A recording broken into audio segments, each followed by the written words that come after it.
मुझे normally questions आते हैं कि how to develop your forearms.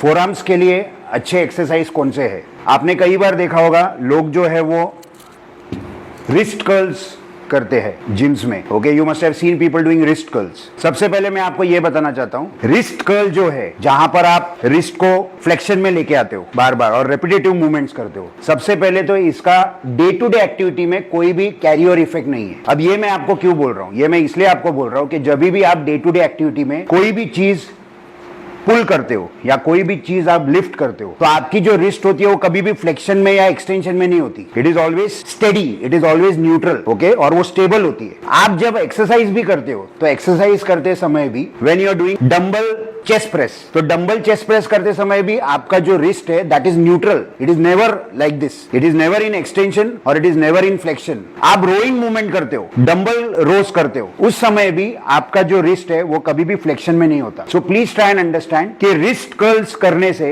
एक तो उसका डे टू डे एक्टिविटी में कोई भी कैरियर इफेक्ट नहीं है, और दूसरा बार बार रेपिटेटिव मूवमेंट करते हो तो यहां पर इंजरी के चांसेस भी बढ़ जाते हैं। Am I clear? फोरआर्म्स की स्ट्रेंथ बढ़ानी है, फोरआर्म्स के मसल्स बढ़ाने हैं, फोरआर्म्स में जो फ्लेक्सर्स है, एक्सटेंसर्स है, उसको आपको इंप्रूव करना है, हाइपरट्रोफी देना है, ग्रिपिंग स्ट्रेंथ बढ़ाना है। तो आपको क्या करना पड़ेगा? दो चीजों के ऊपर काम करना है, एक है स्ट्रेंथनिंग और दूसरा है स्टेबिलिटी। तो उसके लिए मैं आपको आज 3 एक्सरसाइजेस बताऊंगा। सबसे पहला मैं आपको जो एक्सरसाइज बताऊंगा ये एक बहुत ही अनकन्वेंशनल एक्सरसाइज है जिसको कहा जाता है bottoms up clean and twist. इसमें आपको केटलबेल की जरूरत पड़ेगी। अच्छा, केटलबेल हेवी वाला केटलबेल मत लीजिए, whatever are capable of handling वो वाला केटलबेल आप लीजिए, and this is the way you are going to do it.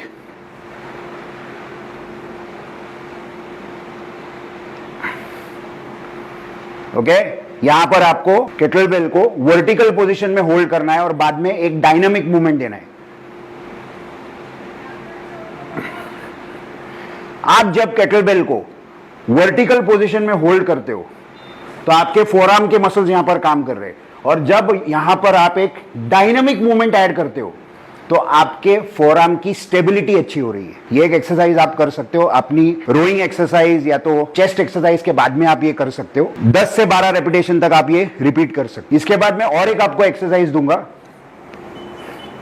जिसको कहा जाता है फार्मर्स होल्ड या फार्मर्स वॉक। इस पर्टिकुलर एक्सरसाइज में you are going to take a very heavy load. It can be a barbell और it can be a dumbbell. So now I am showing you with a dumbbell. You just have to hold the dumbbell, you just have to grip it really tight and you just have to stand. You can stand or you can walk. Okay, so this is known as a farmer's hold. So यहां पर ये एक heavy dumbbell है,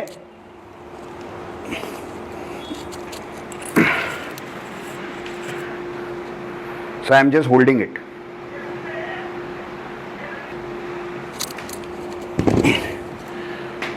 जितना maximum hold करोगे उतना आपके forearm के मसल्स जो है वो इन्वॉल्व होंगे, आपकी ग्रिपिंग स्ट्रेंथ अच्छी होगी। Am I clear? और एक एक्सरसाइज मैं आपको यहां पर बताऊंगा which is known as pinching the plate. अब पिंचिंग द प्लेट में मैं आपको 2 वेरिएशन यहां पर बताने वाला हूं। ओके, सो नाउ एक तो ये है, अब यहां पर देखिए I am holding 2 plates at a time. Okay, this has to be dense, जहां पर आपके फोरआर्म के मसल को चैलेंज मिले। So this is what I am doing.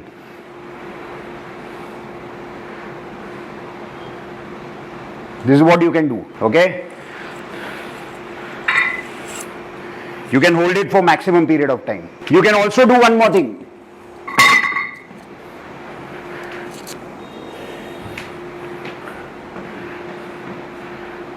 Now this is a bigger plate. और यहां पर मैं और एक चैलेंज ऐड कर रहा हूं. I am giving a dynamic movement here.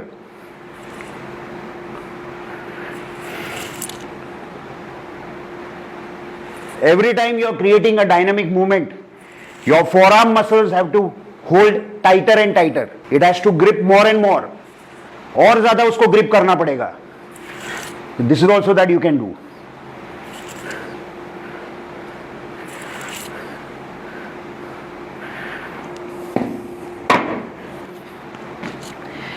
These are some of the movements that you should do for your forearms. rather than just sticking to wrist curls. मैं वापस बोलता हूं, wrist curl करने से आपका डे टू डे एक्टिविटी में उसका कोई कैरियर इफेक्ट आपको नहीं मिलता, ना कोई एक्सरसाइज में मिलता है. So this is what you can do. These exercises they are safe and they have a carrier effect in your exercise and day to day act. Thank you so much.